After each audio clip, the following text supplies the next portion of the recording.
Magandang araw mga kaibigan. Bigyan natin ng reaction, opinion itong post ng ABS-CBN News. Video, pahayag ni Congressman Toby Chanco.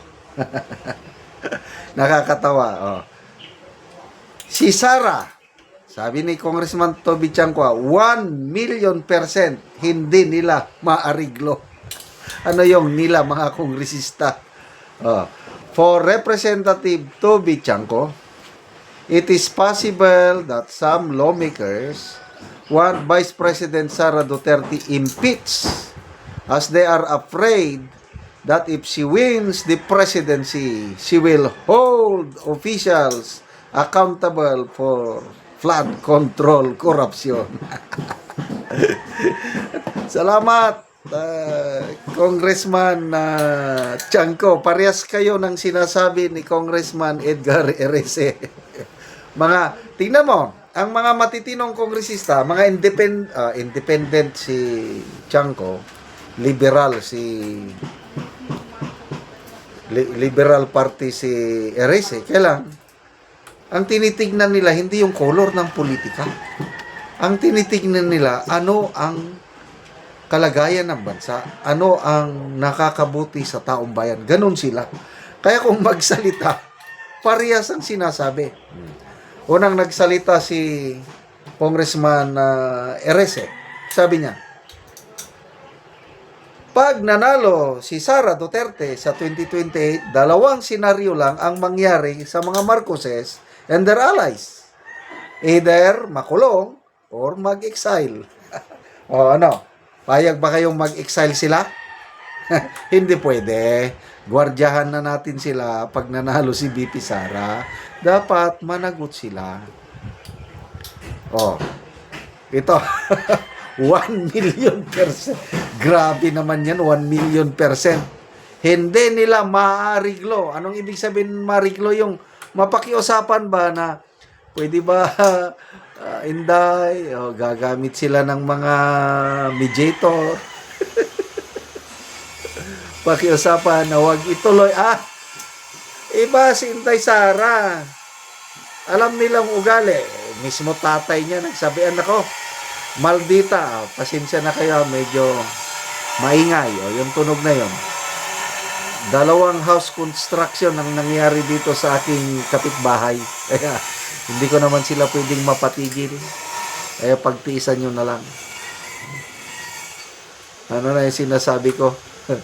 Nawala ko tuloy sa Pasig. Sabi ni BP ni Tatay Digong, maldita yung anak ko na yan. Bantayan nyo yan. Hindi ako magsilbi yan. Kahapon ba yun? Yung may interview siya sa media. May tinatanong. Mamaya, nagtaray na siya. Gumano siya.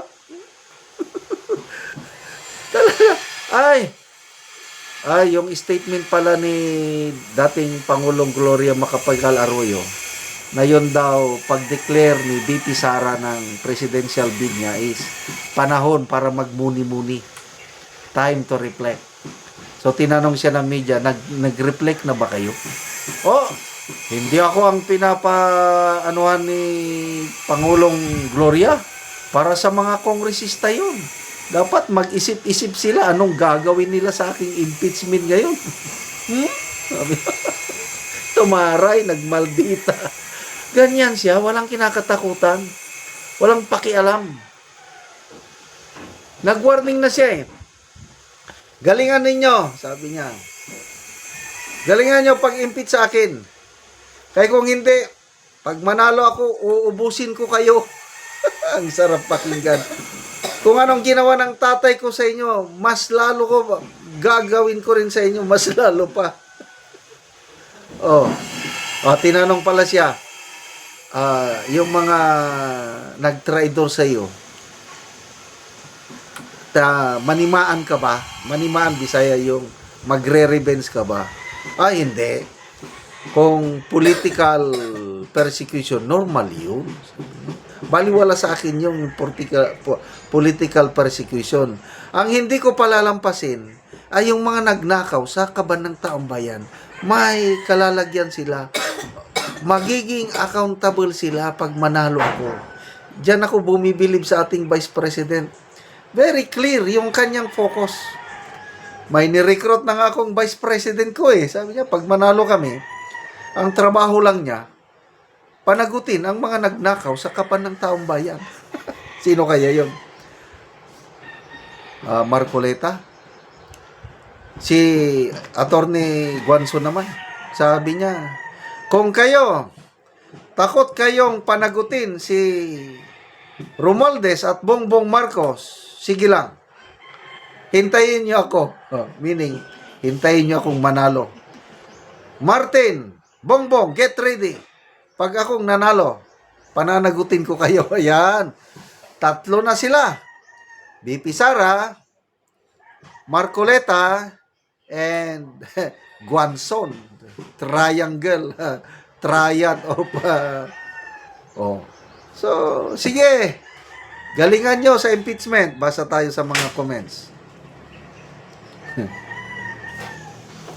1,000,000% may sayad.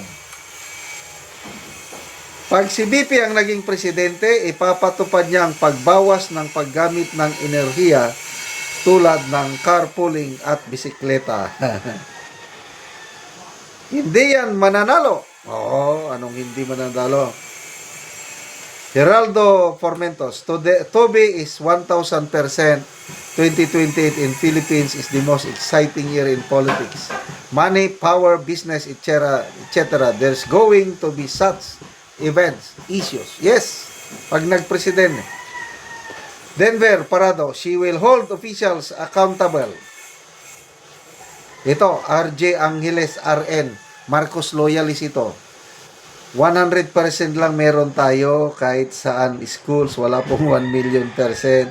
Saang school itinuro yan? Eh, syempre, konting ano na lang yun, pang, kahit ako nga, minsan, sinasabi ko, 1,000% to emphasize the point. Kayong mga magnanakaw sa gobyerno, pag nanalo si BP Sara, humanda na kayo. Bilisan nyo ang pagtatago dahil pag hindi, ang agila, dudunggaban kayo. Dunggaban, Bisaya naman siguro yun. Gaganon kayo at may kalalagyan. Salamat mga kaibigan sa inyong pagsubaybay sa channel ito. Nakakatulong kayo ng malaki sa tribong Talandig ng Bukidnon dahil ang sweldo natin sa channel is pantulong po sa tribo. Namimigay tayo ng sobrang libreng yero at pako para makapagpatayo sila ng mas maayos na tirahan. Panoorin nyo ang video nito. Ni ang natagaan na mo gero. So, Sinyag yatag ninyo sa inabang.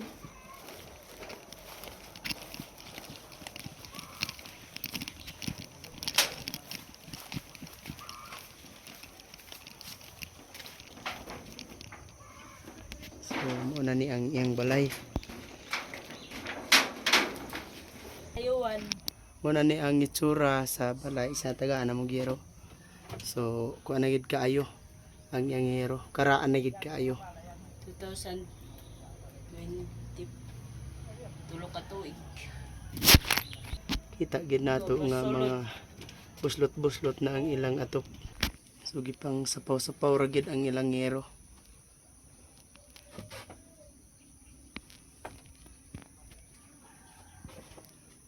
So mo na pod ni ang ilang kahimtang, ang ilang mga kaldero na alang duha ka buk mga gagmay. Og karon pila na ni ka tuig ang inyong balay nga inani na ang itsura sa inyong atop? Tulo ka tuig na. Turo na ka tuig. So kuan dugay-dugay na gyud. Wa mi naka palit og atob kay tungod sa kalisod. Unsa ra day ang trabaho sa imong bana? Kuan Mag-uuma. Kanang gapamugas lang mo og mga mais. oh, So pila ka bukang imong anak? isa pa. Isa pa, so ga-eskwela na. Dili pa. Dili pa. Ani pa nga tuig. So tungod sa kalisod, wala gid mo naka-afford og balit og gero. Oh, Salamat sa Ginoo nga kaning sin na inabangan na gid mi. So salamat kaayo. Thank you.